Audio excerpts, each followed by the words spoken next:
اخلاق ایک ایسی قوت ہے جو انسان کے بطور ارواح میں چھپی ہوئی ہوتی ہے. اگر عطر شیشی میں بند رکھا جائے تو وہ مشام جان کو معطر نہیں کر سکتا. فن وجدان تاثرات کے اظہار کے سوا اور کچھ نہیں ہے.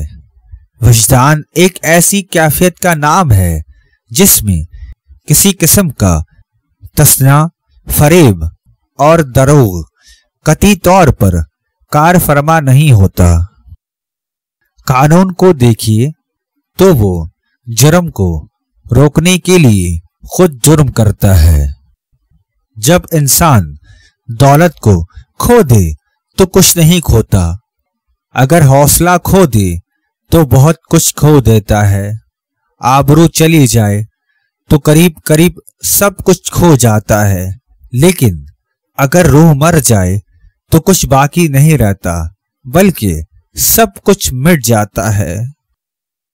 لوگ ہمارے بارے میں طرح طرح کی بے بنیاد باتیں کرتے ہیں تو یقینی طور پر یہ بہت افسوسناک ہے. لیکن اس سے بڑی افسوسناک بات تو یہ ہے کہ وہ ہمارے بارے میں باتیں کرنا ہی چھوڑ دیں. کئی لوگ اصولوں کو پختہ ہونے کا موقع نہیں دیتے. ان کی مثال ان بچوں کی سی ہے جو پھولوں کو زمین میں بوتے ہیں اور بارہا باہر نکال کر دیکھتے ہیں کہ وہ اگ بھی رہے ہیں یا نہیں. دوست کے لیے دوست کی بھیجی ہوئی بلا اور مصیبت اچھی محسوس ہوتی ہے اور جفا و وفا کے طریق محبت میں مساوی ہوتے ہیں. جب محبت حاصل ہو تو وفا جفا کی طرح اور جفا وفا کی طرح ہو جاتی ہے. خدا کی صفت علم ہے لیکن اس کا علم و اقدس کسی تفکر و تعامل کا اس کا علم ازلی ہے. جو تھا، جو ہے، جو رہے گا سب پر آشکار ہے. تمام حقائق اس کے سامنے ریس سے بھی چھوٹے ہیں. کاش بتوں کے پجاریوں کو اس کا احساس ہوتا کہ معبود کا وجود میں لایا جانا معبود کے لیے کس قدر تکلیف دہ ہے.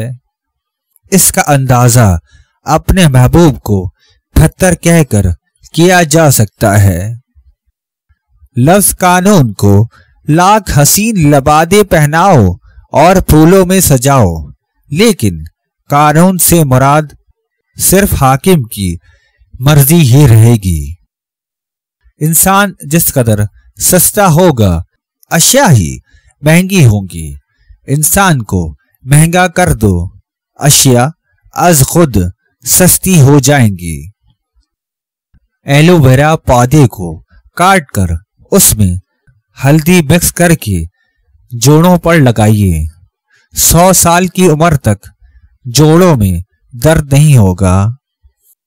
جاذبیت سیدھی نہیں بلکہ بھل کھاتی ہوئی لکیروں میں پائی جاتی ہے. فکری برتری ہی اکثریت کا اصل سرمایہ اور ضمانت ہوتی ہے. سرمایہ ہمارا عیب پوش اور منافقت ہماری ستر پوش ہے. اللہ، کیا ہم نے کبھی نصر اللہ سے بھی دریافت نہیں کیا کہ سرسر کیا ہوتی ہے اور باد صبا کیا ہوتی ہے؟ ظلمت کسے کہتے ہیں، ضیاء کسے کہتے ہیں؟